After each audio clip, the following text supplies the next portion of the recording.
சாமகானம் என்பது வேதங்களில் ஒன்றான சாமவேதத்தைச் சேர்ந்த பாடல்களை குறிக்கும். இது மிகவும் பழமையான இசைக்கலை வடிவங்களில் ஒன்றாக கருதப்படுகிறது.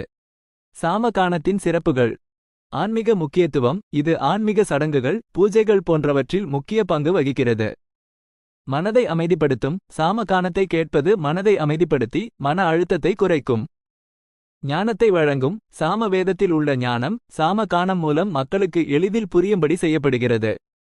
இசையின் தாத்விக சக்தி. இசையின் தாத்விக சக்தி மூலம் கேட்பவரின் மனதில் நல்ல மாற்றங்களை ஏற்படுத்தும். சாமகானம் பற்றி மேலும் அறிய யூடியூப். ஈசனின் தீவிர பக்தன் ராவணன். நரம்பால் வீணையா? யூடியூப். யார் பாடிய சாமகானம் சிவபெருமானுக்கு மிகவும் பிடித்தது? குறிப்பு: நான் ஒரு மொழி மாதிரி மட்டுமே. சாமகானம் பற்றி மேலும் தெரிந்து கொள்ள இசை ஆசிரியர்களை அணுகலாம். உங்களுக்கு வேறு ஏதேனும் கேள்விகள் இருந்தால் கேட்கலாம்.